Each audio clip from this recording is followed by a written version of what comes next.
Hello students, hope you all are well and safe at your home.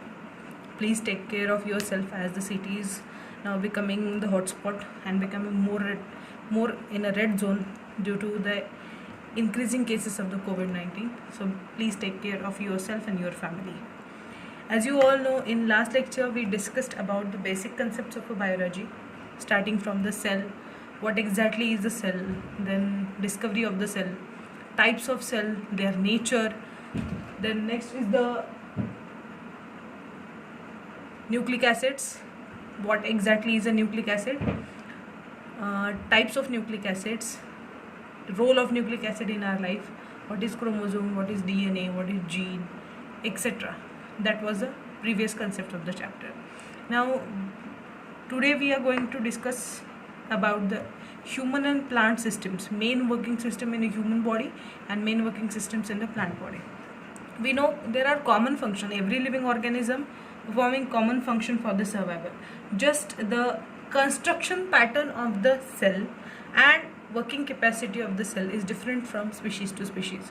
So reproduction is carried out by microorganism also, plants also, and animals also, including human being. But the type of reproduction and the offspring which is formed by that particular species is definitely different from each other. So there is the concept that how they are different from each other and what exactly makes them different. So in today's video we are going to discuss about that concept, main working systems of human body and plant body.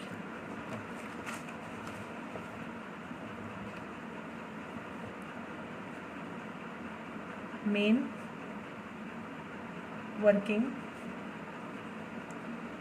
systems of human body and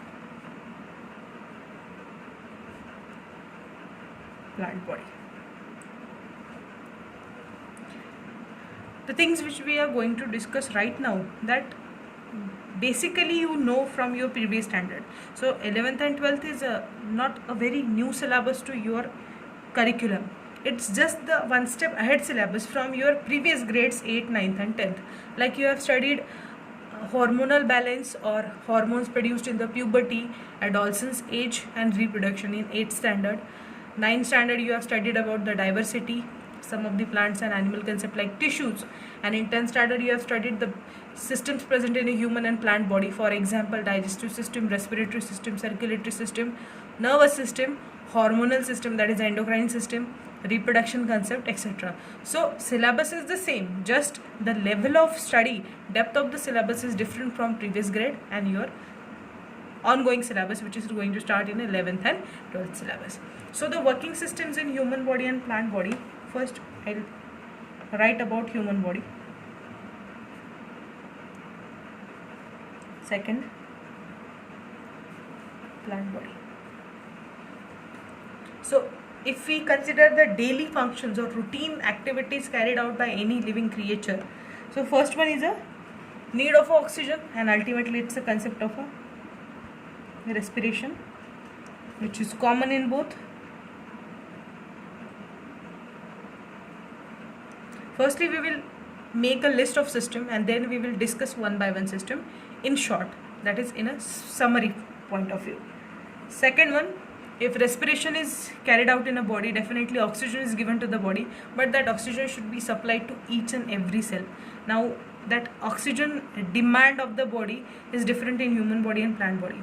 Plants do synthesize their own food and we are dependent on food for others. So photosynthesis and respiration are the common pathways in plant body, and that photosystem is absent in a human body. So the system which is more efficiently working in a human body is a respiratory system in terms of oxygen provision, and circulation is the second system which is providing oxygen to each and every cell. But in plant body, making of a food is carried out by photosynthesis function, and in night time the rate of photosynthesis is supposed to be higher.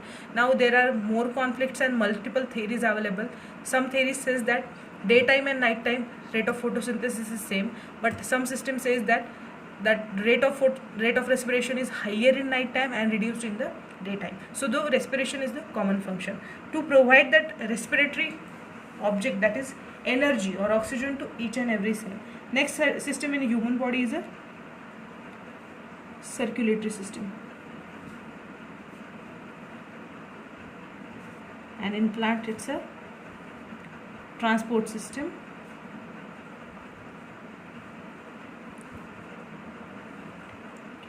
Now talking about nutrition point of view, so in human body, for nutrition point of view, there is a digestive system.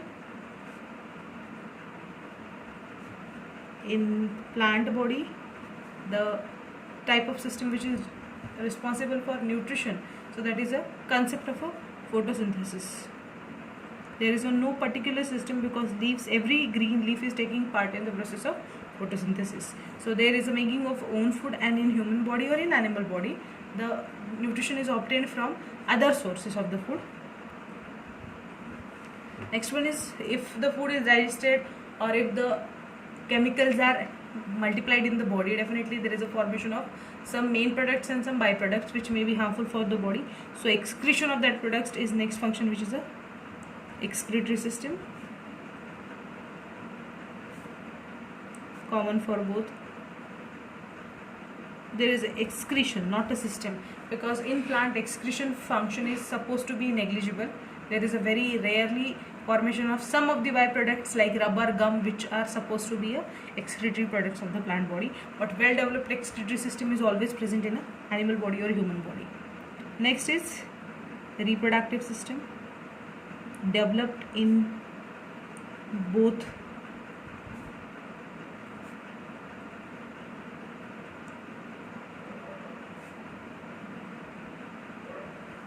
concept of reproductive system is different in both, because plants reproduction or reproductive wall of the plant is flower, and reproduction in animal is responsible by involvement of two different parents of opposite genders and formation of zygote.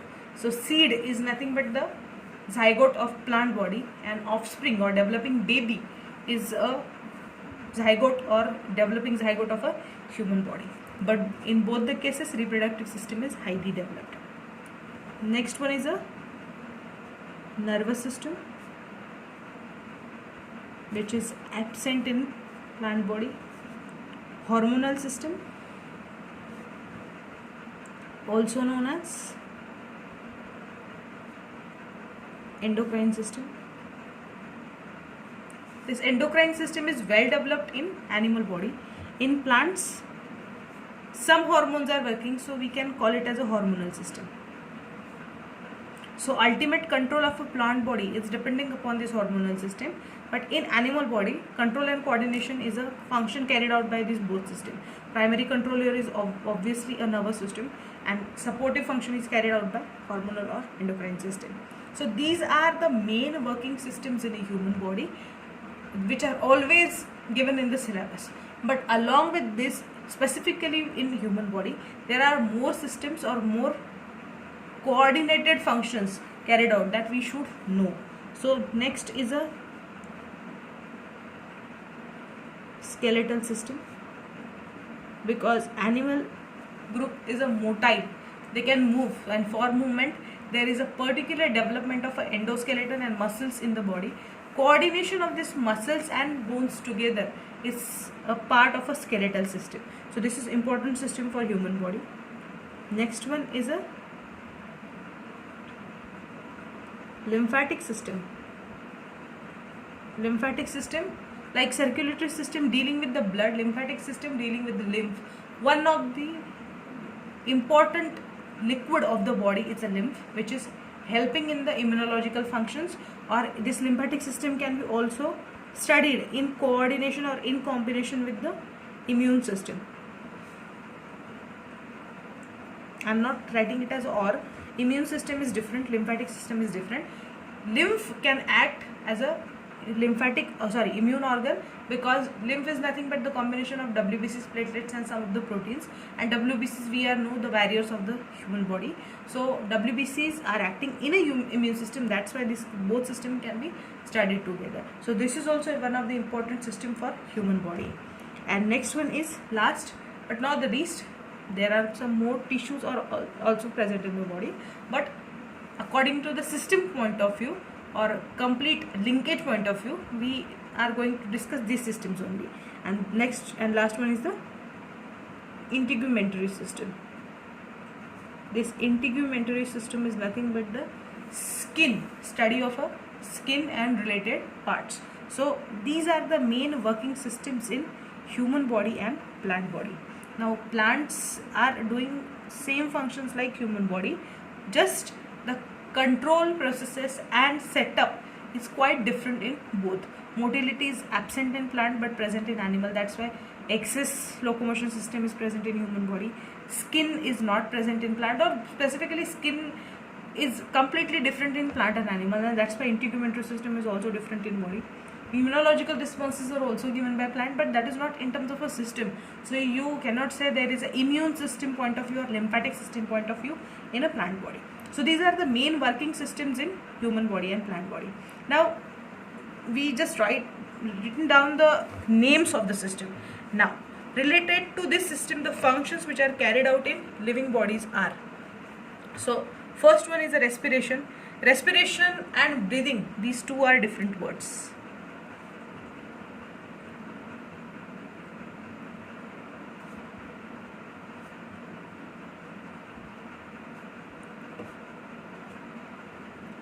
Most of the times we all get confused in both the words, like breathing and respiration.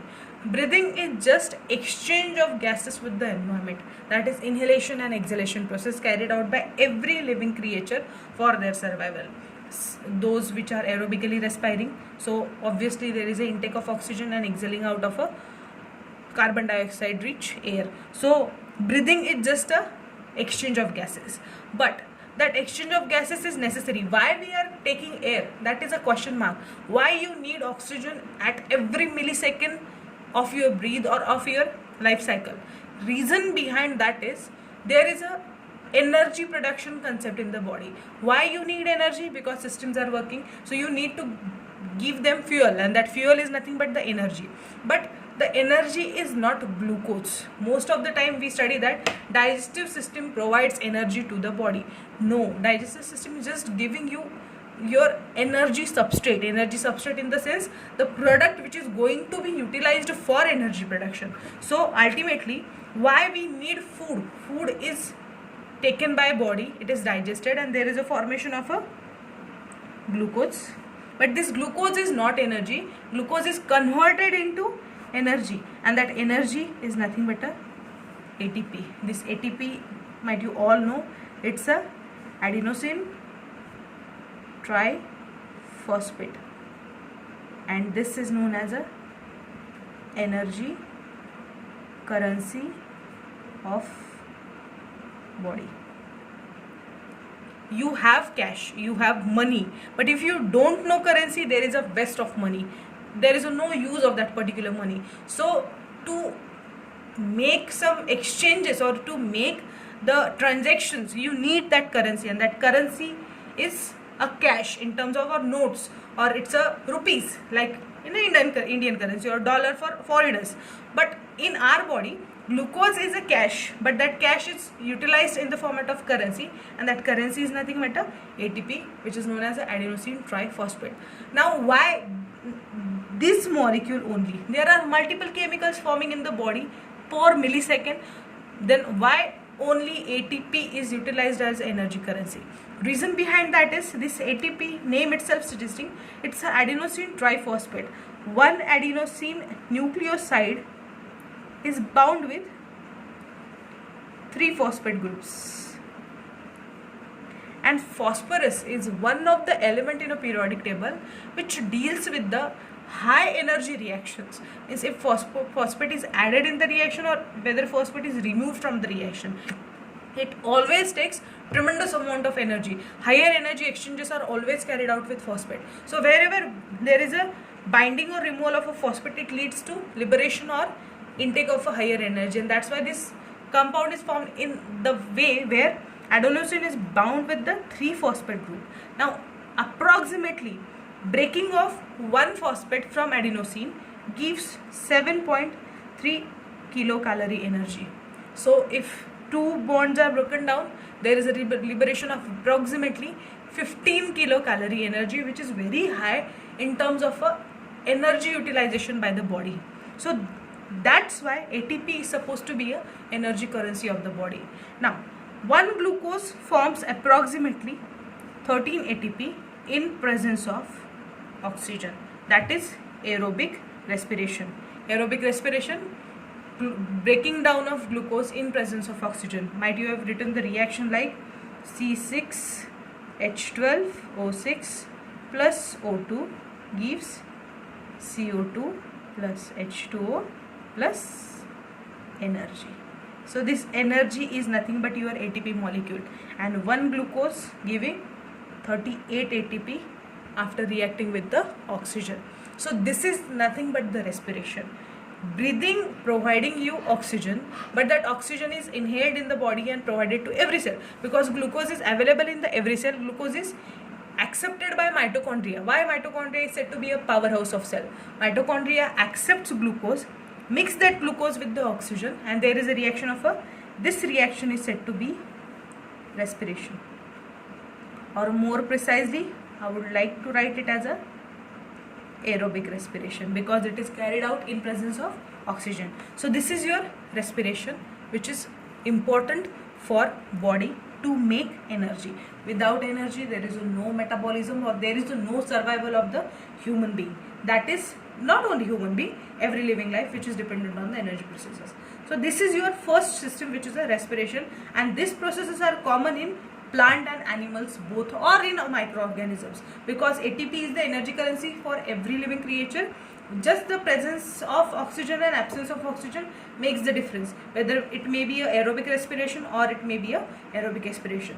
But ultimately there is a production of energy. Amount may be differing, like 1 glucose in presence of oxygen giving 38 ATP. If it is an anaerobic respiration, that is in absence of oxygen, glucose only produces 2 ATP. So there is just a difference of an energy amount, but ATP is once again an energy currency of the cell, which is required for the normal processing of the body. So this is your first system. Now oxygen is required, but how to provide that oxygen to each and every cell? So in plant it is very easy, because plants are having stomatal pores which are rapidly exchanging the gases, or there are multiple pores on the leaf surfaces which are also helping in the exchange of gases. But it is difficult for the animal body to provide each and every cell in terms of a complicated system structure like a human body. So there is a development of a next system which is known as a circulatory system. So this circulatory system is dealing with two main functions. First, provision of oxygen. Secondly, provision of all other nutrients with removal of the waste. So this is nothing but the whole and soul carrier of the body, or postman of the body, simply saying. And components of the circulatory system involves blood, ultimate carrier of the body,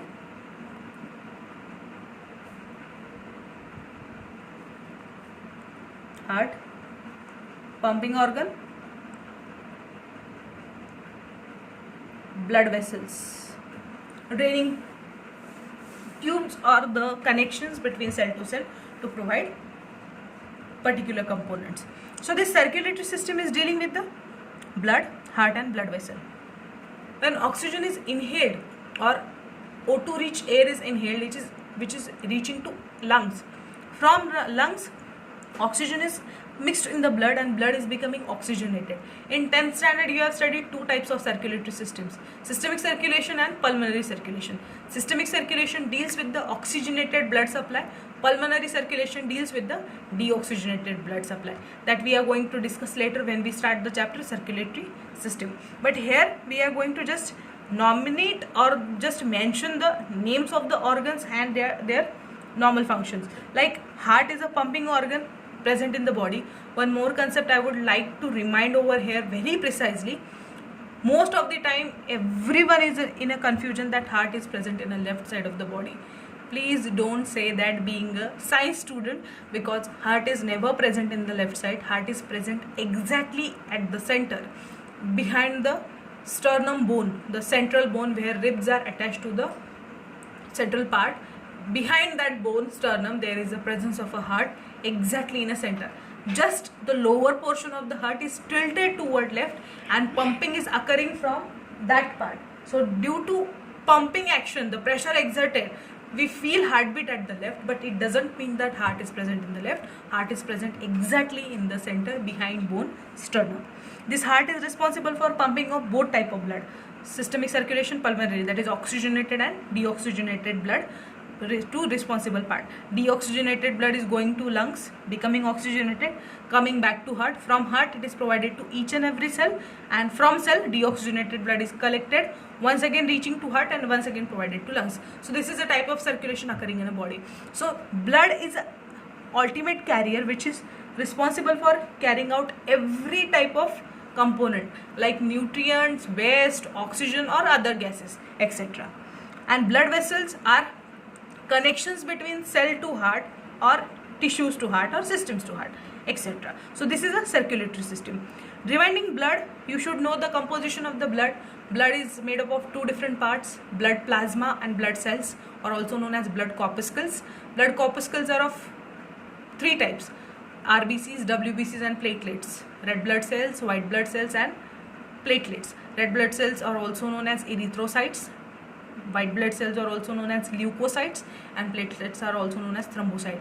Combining these all cells, it constitute about 45% of the total blood, and remaining 55% is a plasma. This plasma is nothing but the liquid, and among that liquid 90% to 92% is a water. Remaining 8% constitute some proteins, salts, minerals, vitamins and dissolved waste in the format of like carbon dioxide. So these are the two components of the blood.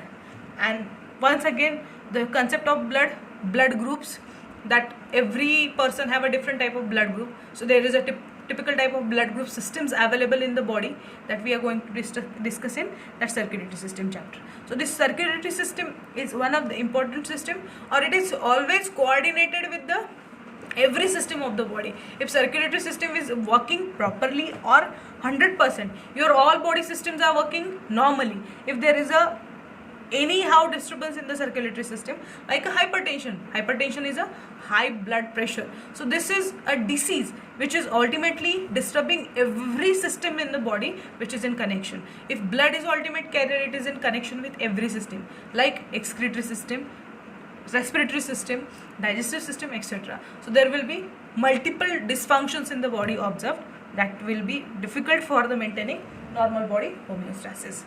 Next system is a digestive system.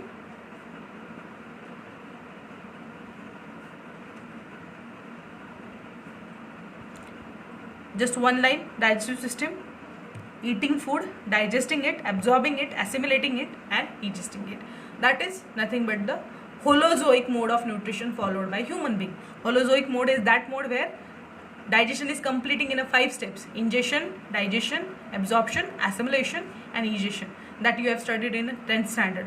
So digestive system is one of the longest system of the body and continuously working system of the body. For example, in every 3 hours we are eating, just the period of night is left over, but in daytime mostly 3 to 4 hours we are eating. So there is a completion of a digestion in 3 to 4 hours, and next 3-4 hours we are assimilating, digesting, absorbing and assimilating it. So this is one of the important system of the body for providing essential nutrient. Like essential nutrient include proteins, carbohydrates, fats, vitamin, mineral, roughage and water. So these all components are included in the same. Giving that particular nutrient to the body is a responsibility of a digestive system. Next system is a excretory system. Excretory system, removal of the waste from the body, any type of waste, even excess salt in the body is also a type of waste which should be removed in the format of a sweat. Next is a excessive digestion or excessive intake of a protein leads to formation of a components like a ammonia, urea, uric acids. They should be removed out of the body. Sometimes you take a colored tablet, so that color is not a medicine. Medicine is a colorless part of that particular tablet, but color is, or that dye is not important for your body. That is a waste for body. So removal of that is carried out by excretory system, and product of this excretory system is a urine in specifically human body, the liquid part which is given out of the body. Solid waste is given out by digestive system and liquid waste is given out by excretory system. Excretory system include a pair of kidneys, ureters, urinary bladder and urethra. So these system also working importantly, like those which are not able to excrete urine properly or kidney stone like diseases. These are the complications regarding the excretory system. Next one is a reproductive system. Reproductive system, the system which is helping in the perpetuation of the species or continuations of the generation, that is a formation of new generation, is nothing but the reproductive system. Sexual reproduction is carried out by both plants and animal. Just method or structure of that sexual reproduction is completely different in both the organism, plants and animals. Next one is a controlling system, controlling or coordinating system. Coordinating system, and this include both nervous system and endocrine system.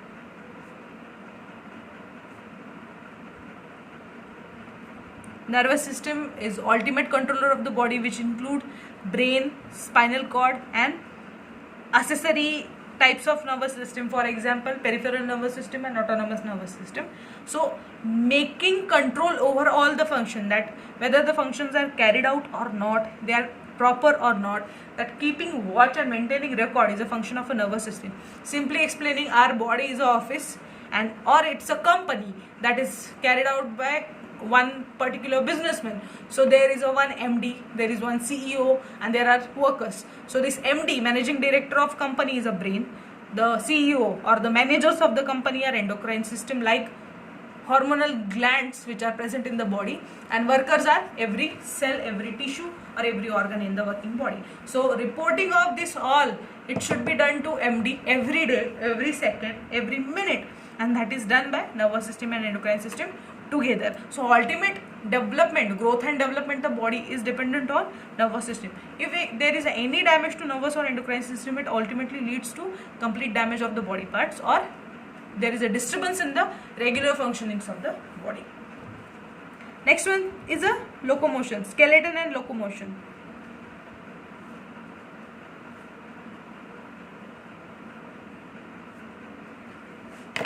Now you will ask, what is very big issue, or what is the concept to study the skeleton and locomotion? We know we can move, there are muscles and there are bones, so what to study in that? Actually this is one of the interesting system in our body, because you don't know how many muscles and how many bones are present in the body. General count of bone is known to everyone. For example 206 bones are present in adult human being, but do you know that in adult human being there are 206 bones, but in a child, newborn child possesses approximately 300 bones.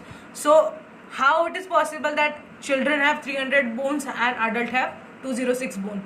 What is the difference between these two, and where are the bones going in the growth and development period? I would like to ask this question to you, find out the answer.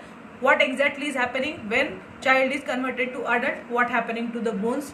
Why the count is reducing? So skeleton and locomotion is the system which is dealing with both the concept, that is movement of muscles and bones together, and this is one of the complicated system of the body, because maintaining the function, it's just a machine. Our body is like a machine, and you know, when we run any machine, the maintenance of the machine is important. So maintenance of the skeleton and locomotion system is also important for the body. That function we need to study. Next one is the immune or endocrine system.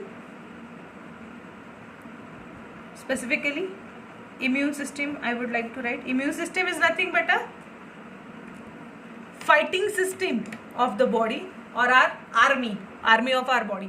So preventing us from any infection, any diseases or any outside factor is the responsibility of a immune system. This immune system includes or involves multiple type of components like RBCs, WBCs, platelets, protein, some coagulants, etc. So ultimately there is a response is given to the environment to protect our body and to maintain it at a normal. This is nothing but the function of a immune system. So this is a important system of the body.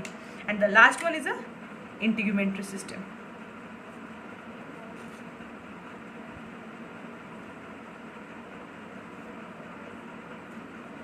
Integumentary system, study of a skin and related components.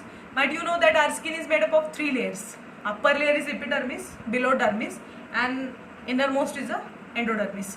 So dermis is a mostly dead skin layer.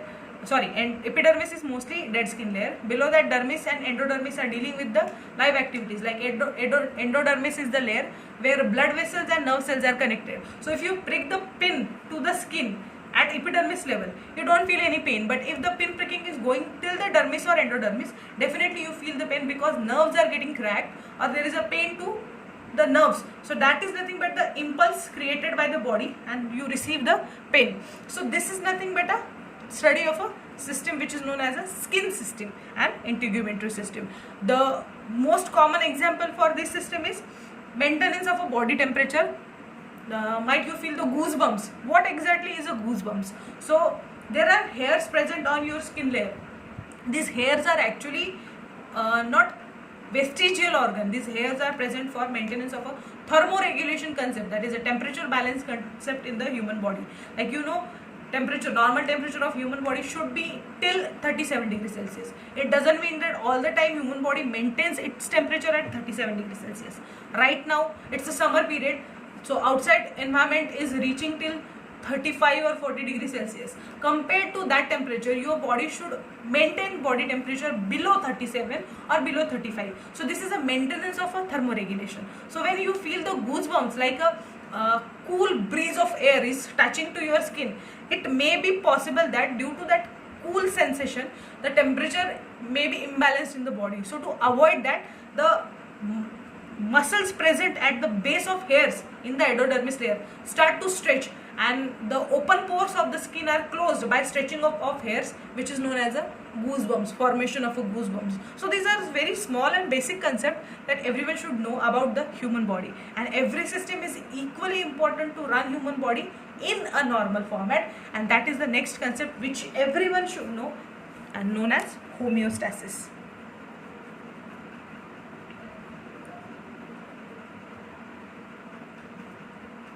What exactly this homeostasis is? Sound and stable state of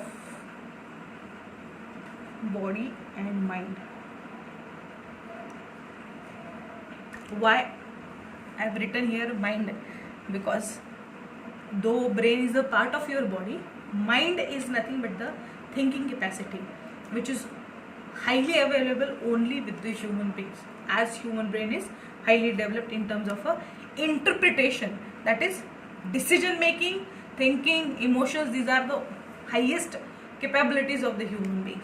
So sound and stable state of a body and mind is known as homeostasis. Giving it once again with a simple example is, if you are stressed, for example tomorrow is your exam of maths, or there is a maths paper tomorrow, and if you are already weak in that maths and already you made your mind that this is not possible for me, so your mind will accept that order that yes, this is not possible for you, and it will make sure that you will not study for that subject. So generally this mind is nothing but the computer which is accepting orders or demands of the particular person. So keeping that mind stable in the sense there is a harmony in the body. If harmony in the body, there is a harmony in the mind, or harmony in the mind, harmony in the body. So these two parts are ultimately connected to each other. One is affected, definitely it is going to affect other. If both are normal at every state of your life cycle, you are in a homeostatic stage. If you are suffering from fever, or if you have chills and cold, it means your homeostasis is difficult to maintain due to either bacterial infection or the viral infection. So this homeostasis is the concept for every living body to maintain its body at sound and stable state for continuation of a life in a normal way or perfect way. So this is a absence of a diseases or absence of infection and keeping body and mind in a stable form. This is a homeostasis. So till now we have discussed overall concept that is included in your syllabus of both 11th and 12th. Now depth is different from chapter to chapter. Some chapters are at surface level, some chapters are in a depth, like the systems which are given here for human body. Definitely you have to study in a depth. that is at a point of anatomical and physiological functions. So every concept we are going to study in detail, but till now I hope that you got the basic concept which we are going to study. If you have any doubt, you can drop a message in a group, and please stay at home, stay safe. From our all ACG group, I wish you all the best and keep studying. Thank you.